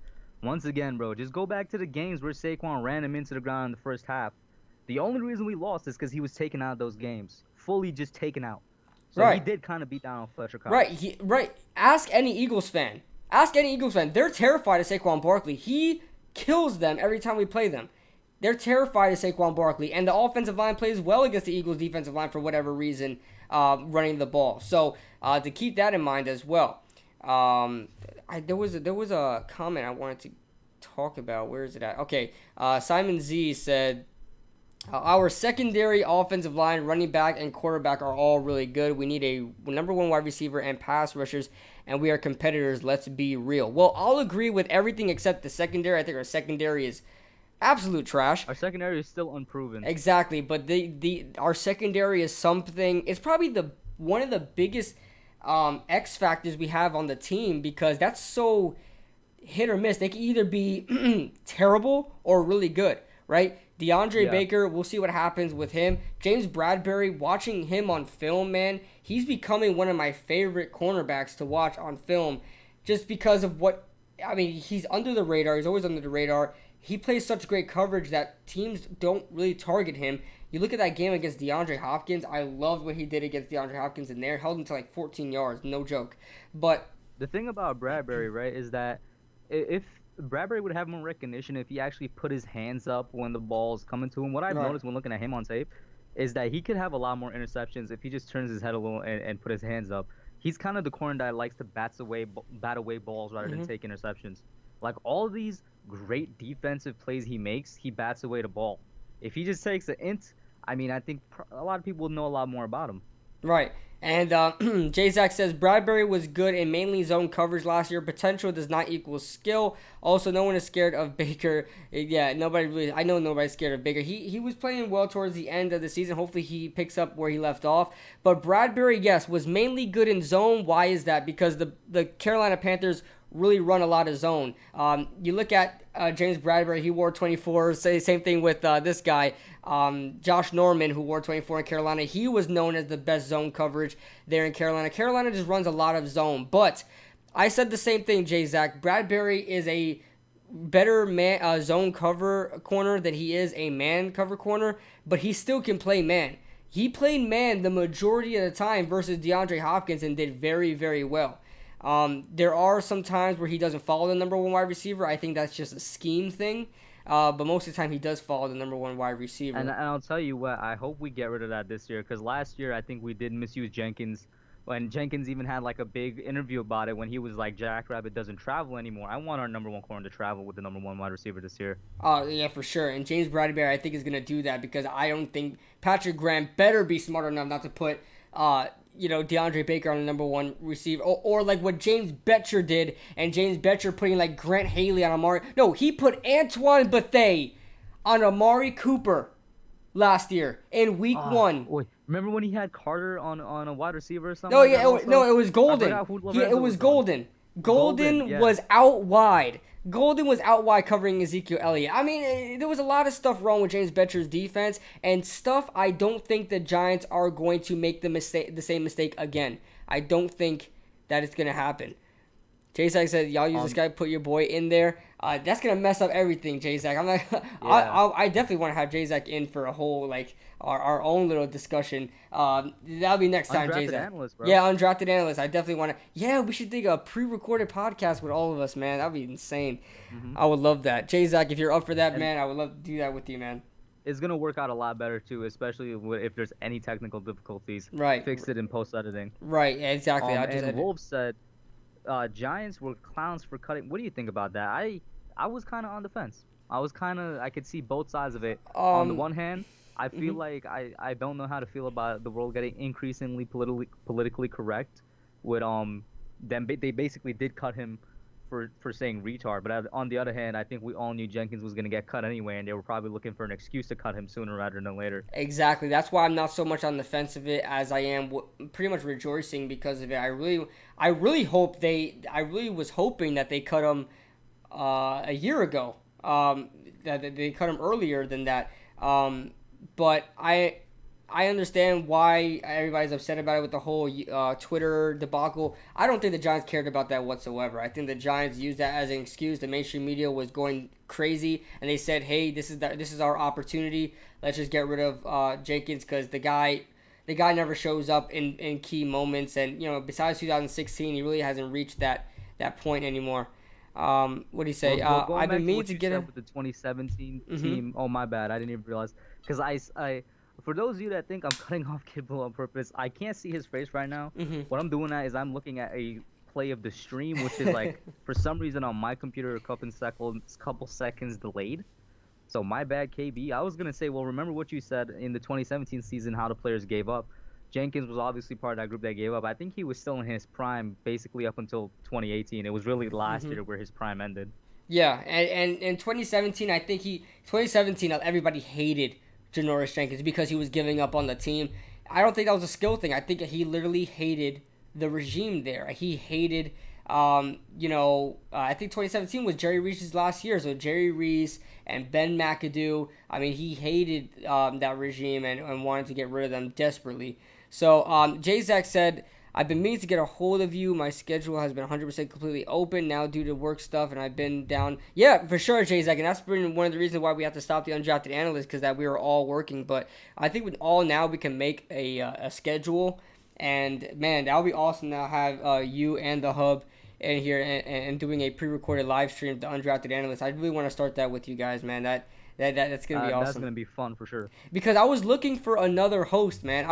I wanted J-Zack. I knew I wanted J-Zack in there because me and him are like a yin and yang, man. Because we're totally Hmm. different characters. But I needed somebody else in there, man. I definitely think you coming along, bro. That's gonna be perfect. If You you already guys know, want to bro. see You that, already let us know. know, man. If you guys want to see our own podcast, that I'm definitely gonna post on here, but it's gonna be on all streaming platforms.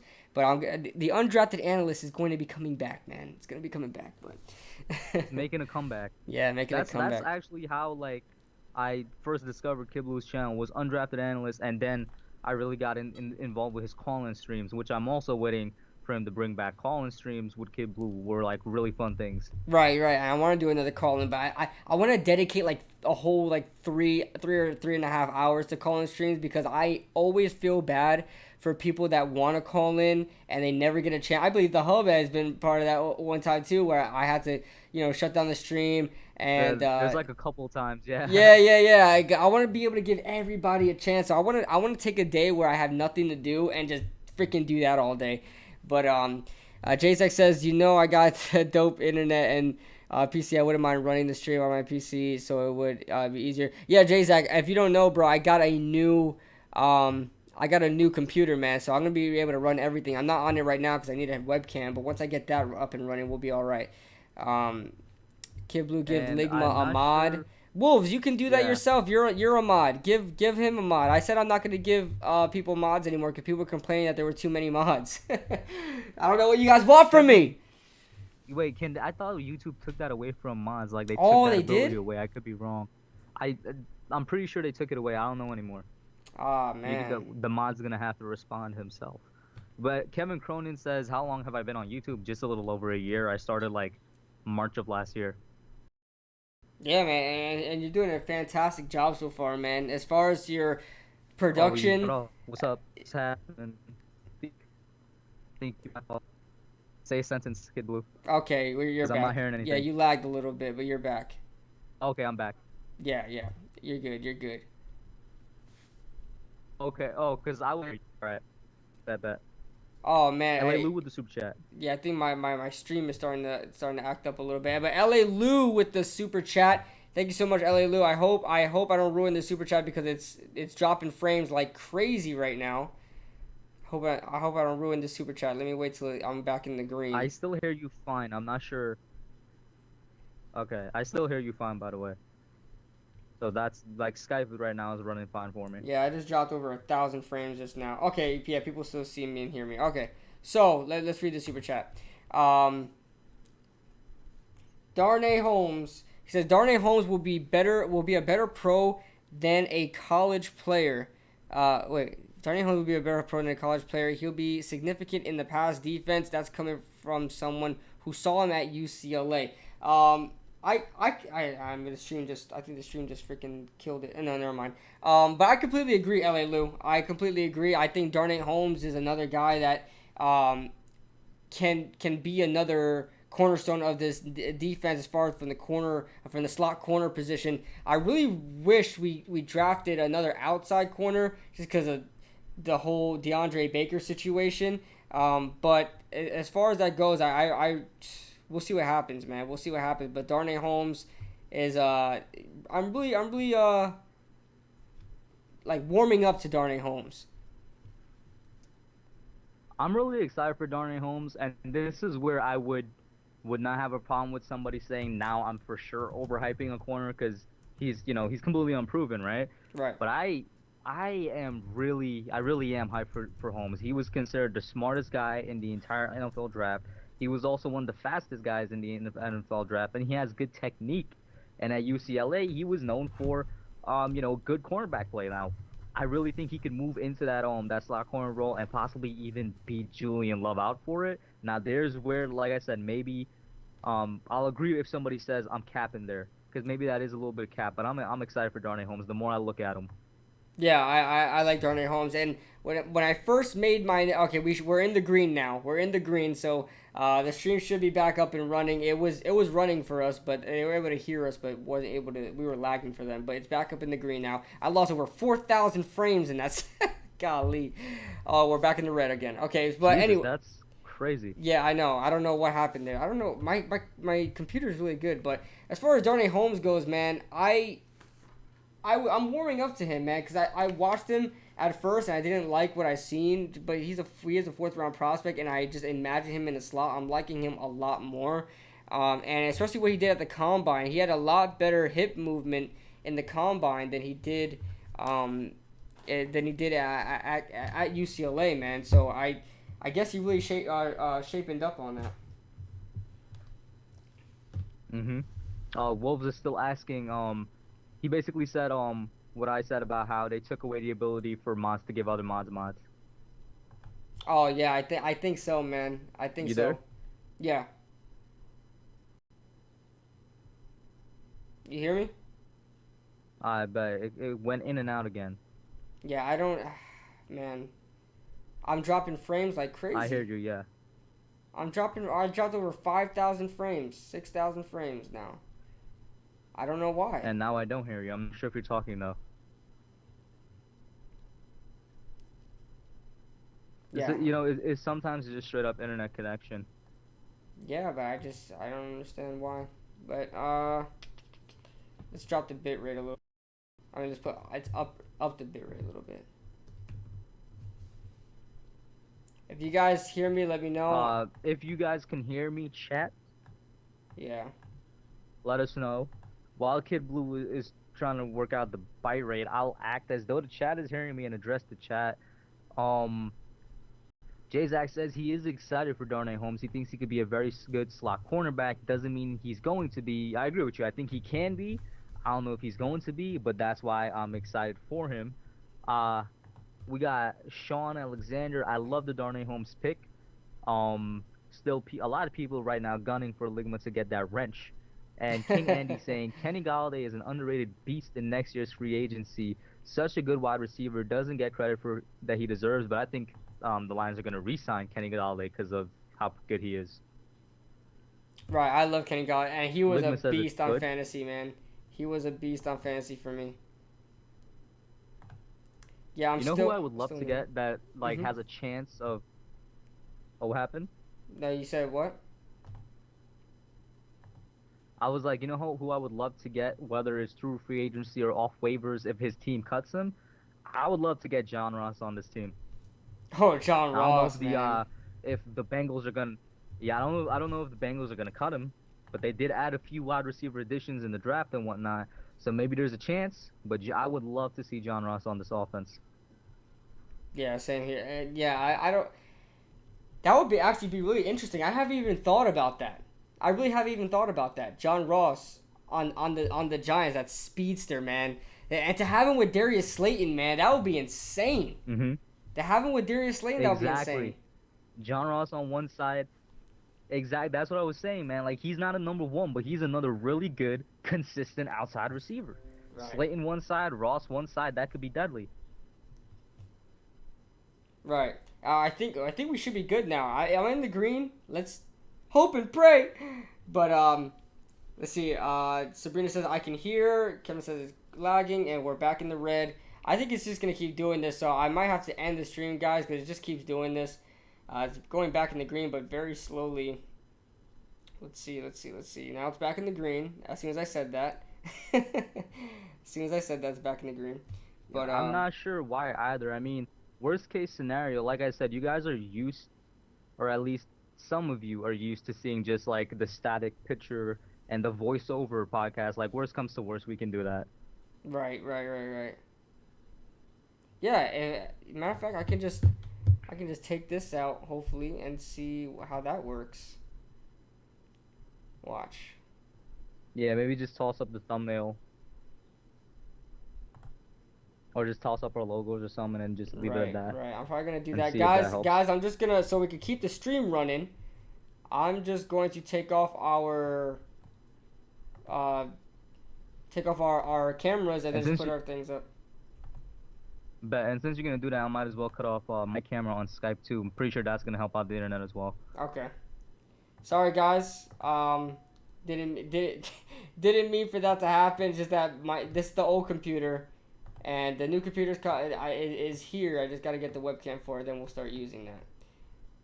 Yeah. Plus, sometimes it might not even be that. Like I said this to I had somebody else on my channel where it was like I was connected to the wired connection, and I know my wired connection is good because I be like streaming heavy games from my computer, no problem at all. It's smooth, no lag. So I know for a fact my wired connection is good. Sometimes it's just because so many people are home from COVID that it puts like pressure on the overall bandwidth. That's my theory, but I could be wrong. Right. Yeah. I hope that's the case. I hope we're okay because we're having a really good stream so far. King Andy says ill. King Andy doesn't like the idea of John Ross. He said, really? Yeah. He says ill and has the vomiting emojis. Ross has only been good in Madden. Mikey says. King Andy. What he said? He says someone says John Ross is only good in Madden. Mikey C says John Ross is only good in Madden. Well, we're not bringing him on to be like number one or even number two. We're bringing him on to be a number three, and as a number three, I think he could be pretty good. He's gonna be the second outside receiver, but in general, he's gonna be behind Slayton and Shepard. Right, and he's gonna be. He would be a great option. Yeah, it'll actually be a great option, man. Well, you got like any other receivers you could think of, or I guess similar type of signings? Since we're in this hypothetical world anyway. What do you mean? Any like wide receiver signings we can get? Yeah, in that realm where it's like they're gonna be really good as a number three. I have no clue who's in the market, or no clue who is potentially going to be in the market. But that is really, honestly, a good topic, man. Sean Alexander says, yeah. And Sean Alexander, that sounds so familiar. Sean Alexander. Isn't that a player? I could be wrong. Yeah. Sean Alexander. Yeah. The Seahawks running back, but from a long time ago. KB and the Hub, please answer my question. What was your question, Sean? What was your question, man? Yeah, man. Just repost it, bro. Oh, Wolves won ASMR, bro. Give it to him. How many likes do we have? How many likes we have? We have 39 likes. Sorry, we don't get any ASMR until we hit 50 likes. We got. So Sean Alexander said, I think Do you think that Odell would have stopped his shenanigans under Joe Judge? Imagine Barkley, DJ, and OBJ in one offense. I don't know. Let me I go don't know. back What do to you the think about that? question. I honestly don't know the answer to that question. Oh man, that's really good to think about because I was just going on a rant of how I think Joe Judge has a different culture put in place and it's no nonsense and I think he's going to transform this team. It's really interesting to think about when it comes to Joe Judge and Odell Beckham how things would have played out because you even look at it, Tom Coughlin is no nonsense either, but he's still like bent over to Odell, man. So it's very interesting to see. Joe Judge is younger. He's more And aggressive. that So is true, but like hello. here's the thing though, right? He yeah, I'm still here. Okay. I was saying like Tom Coughlin. The thing is though, when you look at 2014, 2015, Odell didn't really act out until 2016 when Coughlin left. So he didn't act out until the disciplinary head coach left. Right. Oh, but remember 2015 is when he had that beef with Yo, Josh Norman.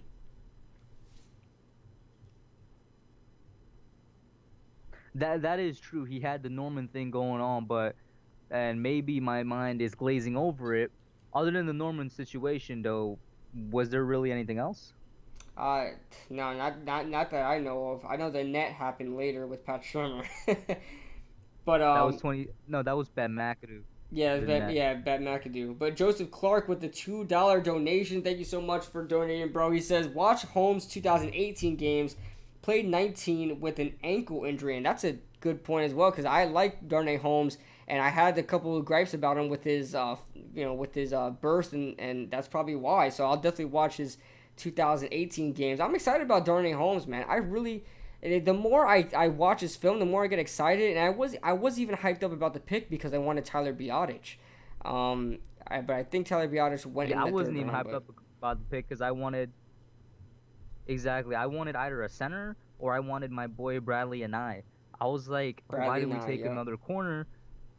Yeah, and then I'm like, you keep looking at him and you get excited. But if he had an ankle injury in 2019, that's another cornerback with an injury history right there. I just hope it doesn't affect him. Yeah, Luann in the house says, "Hey, Kid Blue, Big Blue, Lou in the house. What's going on, Luann?" But do you notice something, Hot take Kush? hockey in the house. What's up? Do you know something, Kush, man? Weapon. That the Cowboys took, what is it? Three players that we wanted? Okay, no. Two players that we really wanted in Tyler Biotic and Bradley Anai, right? And then the Eagles go Mm-hmm. on and take Sean Bradley, who we wanted. I believe they took Sean Bradley. One of the NFC East teams took Sean Bradley. I think it was the Eagles because Temple. Um, and John Hightower from Boise State. The NFC East took a lot of players that were targeted for the Giants, man. And it pisses me off. Bro, bro, I noticed that too in conspiracy theory time. I really think that the NFC East teams really conspired against the Giants, bro. The trade up between the Eagles and Cowboys, taking players that we were specifically looking at. Like I really think they just kind of ganged up on the Giants, yo, and I have no idea why. But it really seemed that way draft night. Yeah, honestly. But let's see. Sean Alexander, do you think we won that trade? I am assuming he's talking about Odell because we were just talking about Odell. yeah, Odell. Oh hell yeah! 100%. Are you 100%. man? I go back to that. I don't know, Kush, if you were in that stream live. I know you probably watched it. The Odell rage.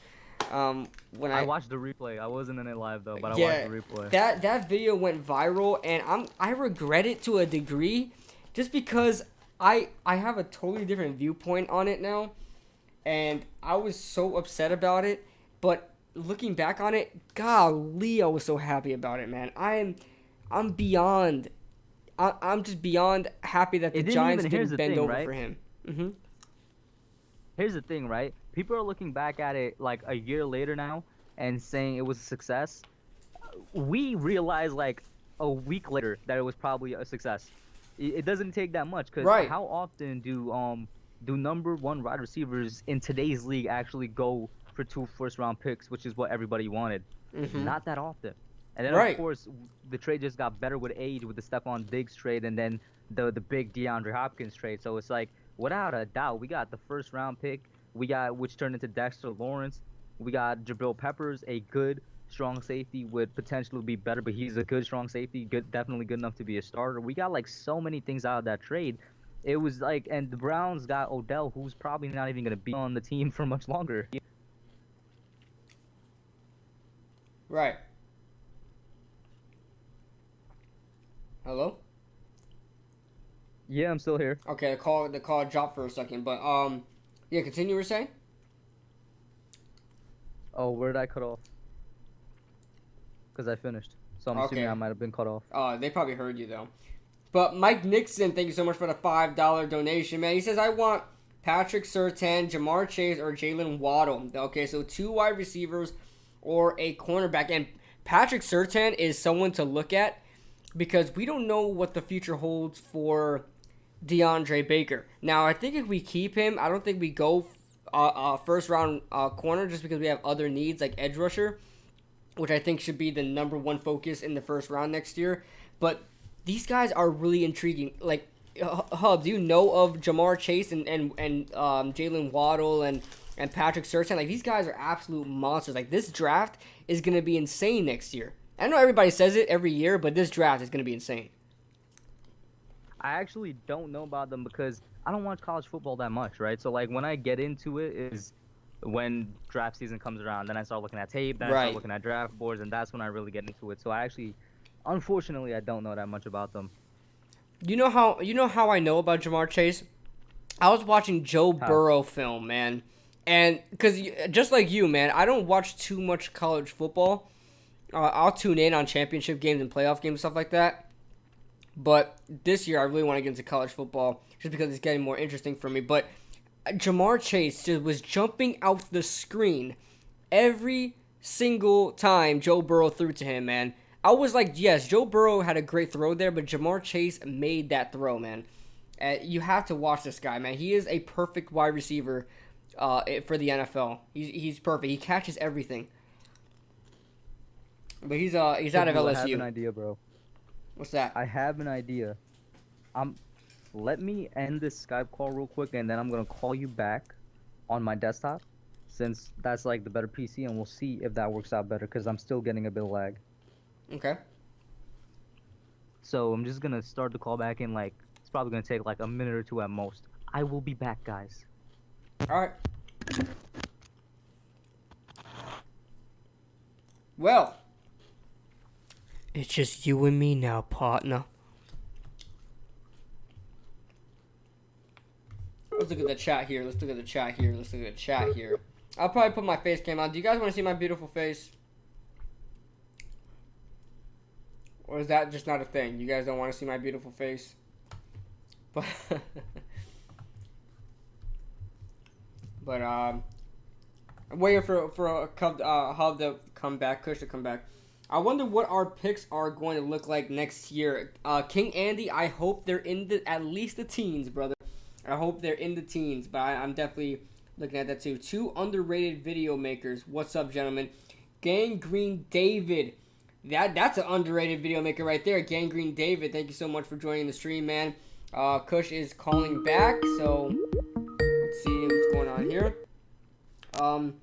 Let's see.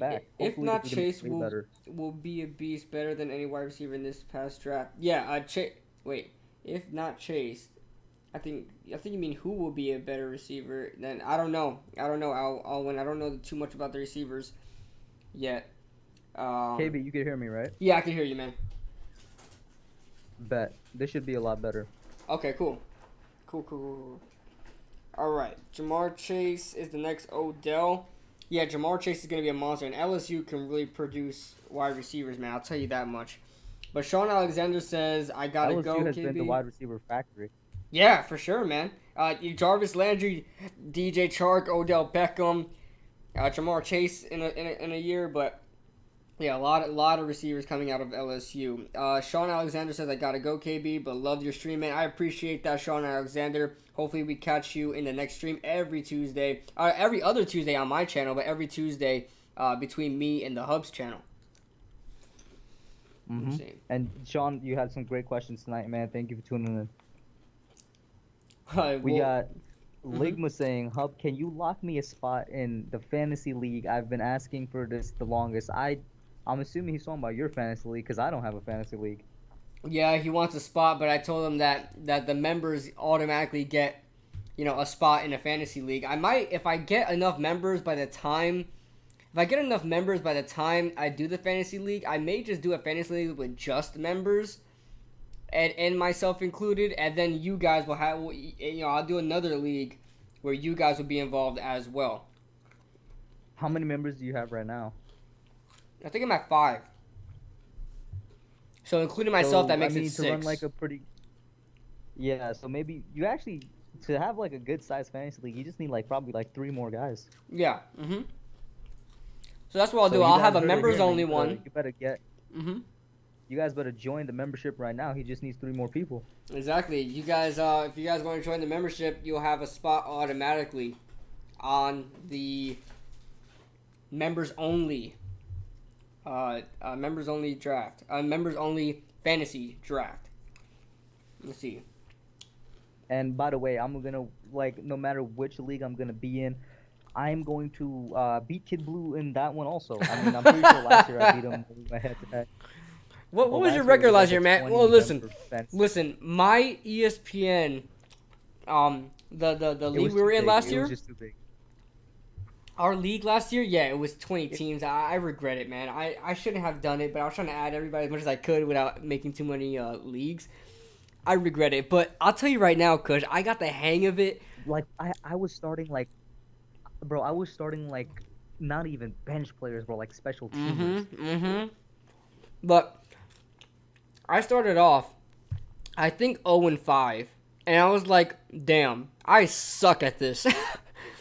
But let me tell you right now, I finished one game below 500, and I went on like a 5 game winning streak. 5 kill. Yeah, right. 5 kill streak. 5 game winning streak at some point, or it's like 6 game winning streak. I was like killing it towards the end, but I didn't make it in time to make the playoffs. But I mean, congrats to everybody who joined in, and I Who did also win the gave fantasy last year? out a prize I for that can't remember too. what my record was, but I was like in top 5. Yeah, you were top 5. And Lestat has a pretty good question, man. What are you eating, KJ? Dan, you guys can hear me? Yeah. You guys can hear me eating? I'm just eating some Cheez-Its. Some Cheez-Its? Yeah, man, Bro, do just you have snacking. water with you? You're gonna choke. Yeah, no, I have water. It's almost gone though. And also, Kevin Cronin, I don't know if you're spamming, dude, but I put in the chat several times the answer to that question. For the last time, bro, it's been just a little over a year. I'm not sure if you're spamming or not, but I put it in the chat a couple of times. Yeah, I seen you type it in the chat a couple of times. Like, is he answering different people or? And yo, what you think about pineapple on pizza? Since we're on food now, I'm actually a pretty good fan of pineapple on pizza when it's paired with chicken. I've tried it when I was younger and I hated it, but I love pineapple and I love pizza, so I think I'd be willing to try it again. But I may get people that unsubscribe just because of that, because a lot of people are like religious about it. We talking about unsubscribe. Your April Fool's video. Jesus Christ. Oh, the fact that April people Fool's actually video. unsub because of that video.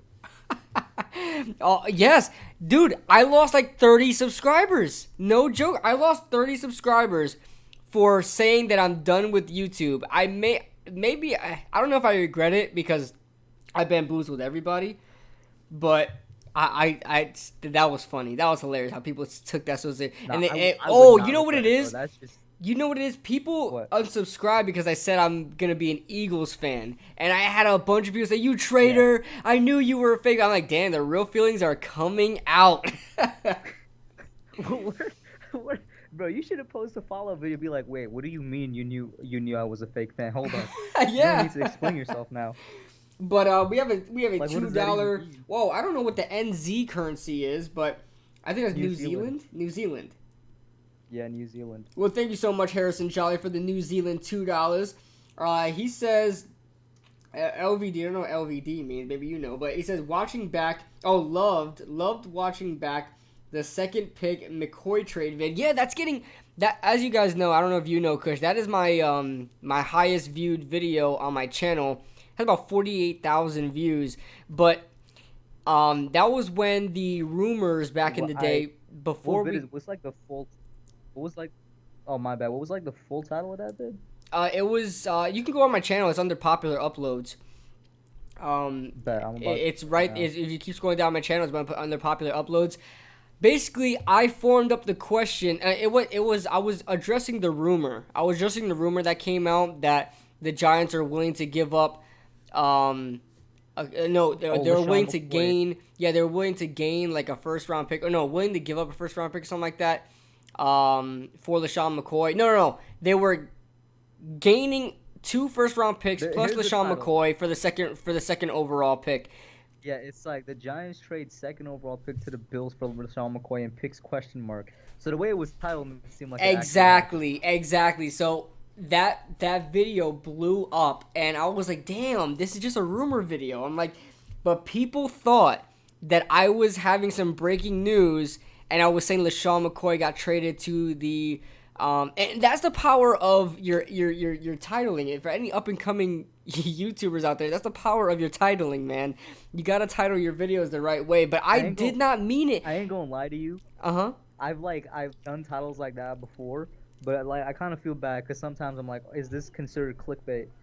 Yeah, Like I I mean, do consider that sometimes. yeah, exactly. And I swear to everything, I didn't even mean it. And I was like, why is everybody confused? I'm like, oh, the title. And I'm like, but there's question marks there. Nobody can see the freaking question marks there.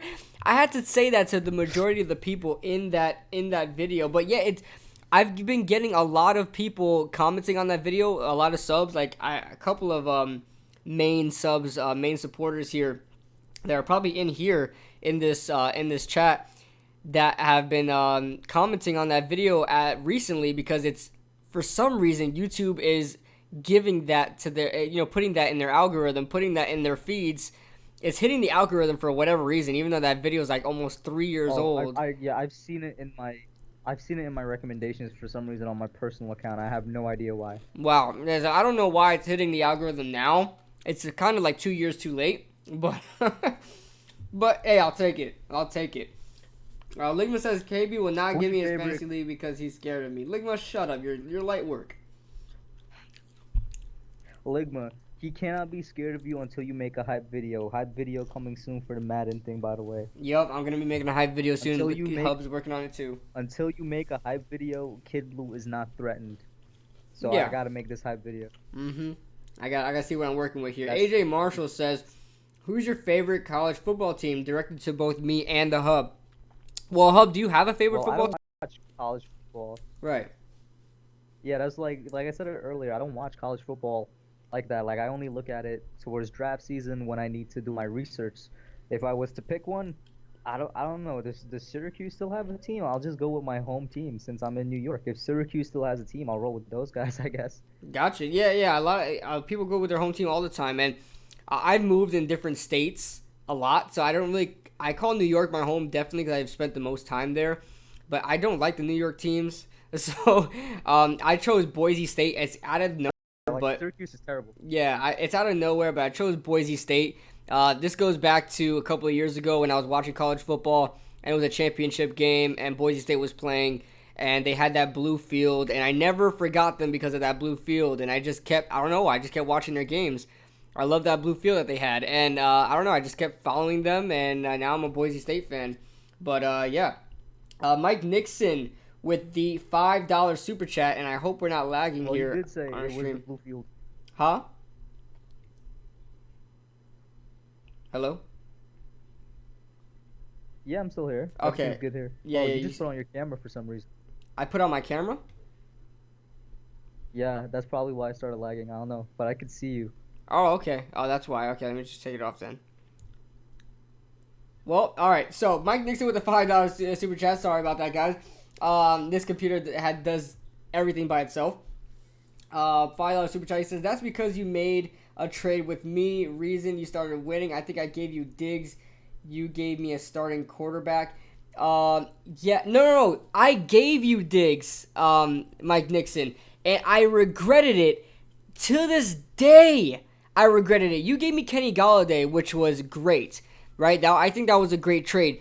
But Stephon Diggs was single-handedly winning games after I traded him. After I traded Stephon Diggs. And thank you so much, Mike Dixon, for the $5 super chat. But after I traded at Hub, I'm telling you, as soon as I traded, the next week I traded Stephon Diggs when he was putting up like 4 points for me. He was putting up 40 points the week after I traded him. I was pissed off, man. Kane Zong says, I think huh? I barely hear you. You're very low. I was like, Diggs. What happened? I barely hear you. You're very low. I don't know if you put on a new mic. I did not. Actually, my mic is very much the same. Oh, I don't know. You sound very low now. I have no idea. Okay, you sound a little better. I just want to make sure the chat hears you. But go on, what you're saying? I was like, I remember last year, Diggs had like a weird kind of run halfway through the season where he just kind of exploded in yards and then he went back down to just being kind of nothing. Yeah, that's a good point too. But Kenny Golladay was amazing. That's why I traded for Stephon Diggs. I don't regret that. But Stephon Diggs had some games where he could have won me, where he had more points than Kenny Golladay. He had 40-point games, but Ligma says KB's 22, 5'6". Me, 10, 5'9", stupid. Yeah, you're not 5'9", Ligma. I've seen what you look like. I've seen a You're video not that 10 you made. either. Yeah, I'm not. You're also probably not 10. Yeah, Ligma's like 14 or 15 or whatever. Ligma, you could be my son. Stop it. If I had a son at 7.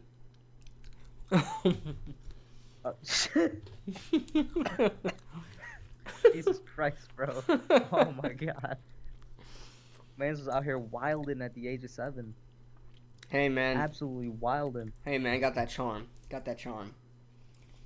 Kane Zong brings up a good question, though. He says, will increased stats necessarily increase Zimenez's sack numbers? No, and the dudes just have to point to for that is Carter.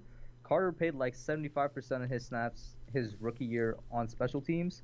Last year, he played like 90% of his snaps on defense, and as you could see, the dude only had half a sack more. That's a great point. And I believe he had half a sack less. I think he had 4 sacks. His rookie, Lorenzo Carter, had 4.5 sacks, I believe. Or am I flip-flopping it? You're flip-flopping it. He had 4 his rookie year and 4.5 last year. Right. And Lorenzo Carter barely played in his rookie year. So that's a question that's just, I mean, O'Shane Zimenez is a different person, different player. So we'll see what happens. But I'm not going to sit here and say, he's automatically going to have more production because Lorenzo Carter kind of proved that that's not always the case. So as far as the opportunity, it's there. If O'Shane Zimenez gets more snaps, it's definitely a more of an opportunity, but I'm not going to say it's going to be more production.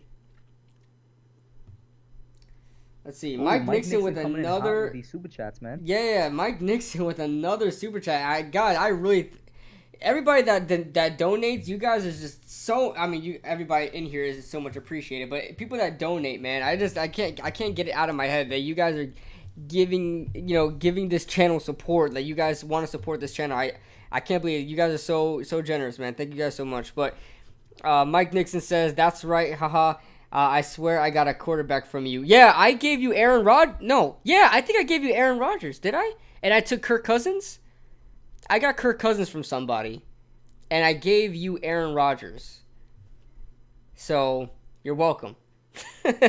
All I remember is that I completely avoided trades in that league because I don't know, any trades that I got offered didn't make any sense because of the players involved in it. What I did was I cut players and I went to the waivers, and that's usually my usual fantasy strategy anyway. I just use the waivers. Yeah, I traded Nick Chubb in the beginning of the year, and I regretted it every single day. Oh my God! Because because Philip Lindsay was my number 1 running back the whole year. Yo, the Broncos just misused Philip Lindsay in my opinion last year, man. He had a great 2018 rookie year. I don't know why they would try and interfere with that last year. Yeah, and on top of that, they signed Melvin Gordon this year. Yeah, but I think they let go of the guy, Royce Freeman. I don't know if he's gone, but he's definitely not, I don't think he's cutting into Lindsay's snaps anymore. It's going to be that duo of Lindsay and Gordon. But last year, they really tried to make it, they really did try to make Phillip the backup in a way, in my opinion. Yeah, so I don't know what they're gonna do this year because I don't think Melvin Gordon is gonna be a running back by committee guy. He's a workhorse type guy. I'm not sure what they're gonna do with him there. And Philip Lindsay is definitely capable of running for 1,000 yards. It's good to have that 1-2 punch, but I don't know what they were trying to do there, man. Yeah, and that's a good point. Like Gordon is not the run back by committee type guy. He's been a workhorse his entire career, but Mm-hmm. he it's not like he's old either, but he is getting up there in age, I guess. I mean, I don't know. Maybe he's gonna be more willing to it now for the sake of extending his career. Right, and I don't know how much he got paid, but I know he He's was a lit. holding out for the Chargers to get paid. He didn't get paid at all. Yeah, I don't think any team paid because Gordon. It's like, once Bell did it, Bell was the top running back at the time. Gordon was like not even the sniffing top five when he held out, so it didn't make sense for him to do it at all. right, right, man. But guys, I think we're gonna get ready to wrap this thing up, just because we're about to hit two hours There's now. still some lingering problems. There's Yeah. also still some lingering problems. Yeah, so we're about to hit 2 hours now. That's pretty much how long I like to have these live streams. But yeah, you got everybody in the chat, man. You guys, yeah. Muzz is like, damn, y'all still live? Yeah, man. We're about to wrap this thing up. But you guys have been awesome. The support you guys have been showing on the channel, the support you guys have been showing to the Giants community in general. I always see the same guys in everybody's stream. I love that. I just love seeing that. Make sure you guys, if you guys haven't already, and I'm so sorry, Kush, for not saying this earlier, but if you guys don't know who the Hub is, make sure you subscribe to the Hub. I have his link in the description, and I'm so sorry I forgot to mention that, but make sure you subscribe to the Hub. Puts out Hey man, fantastic it is content. no problem, bro. It is no problem at all. Yeah, he puts up fantastic content, guys. Commentary style. He really knows what he's Thank doing you with so much, man. graphics. And I'm not sure if I'm coming in as a lag. A little bit. You're lagging a little bit. I'm guessing I'm coming in as a lag. Yeah. Yeah. Okay. Oh my God, this is the connection is really showing now. But I was just gonna say no problem at all, KB. I think it goes without saying that the people in the chat probably know what the deal is, what the dealio is. But thank you for having me on, and guys, get excited because we're excited about this new series we got going Tuesday, man. Yeah, man. I'm excited, and you guys have brought to my attention. Almost forgot about undrafted analysts, but I can't wait to get that started with the Hub and potentially Jay Zach and kind of start a brand there too, man. On the podcast worlds, man. It's just, hey, I'm just excited, man. Make sure you guys subscribe to this, man. He's awesome. Ligma giving the quick little $2 dono. He says bye. Well, thank you so much, Ligma. You didn't have to pay that to say that, but thank you so much for donating wolves. Hub said, okay, you commented. All right, guys, we're gonna wrap this up now. Hub, do you have any final words for the stream?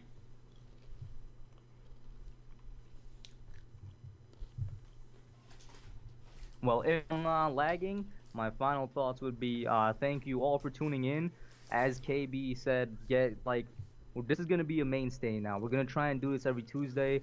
Kibble is my guy. If you guys are somehow new to his channel and tuned into him, make sure you sub him up. But thank you all, and we'll be back here Tuesday. It'll be on my place. We're gonna alternate, and I'm assuming we're gonna put out the polls because you guys had some great suggestions for the names too. For sure, guys. Yeah, we definitely need a name for this too. So, yeah, thank you guys so much, and we will see you guys in the next stream.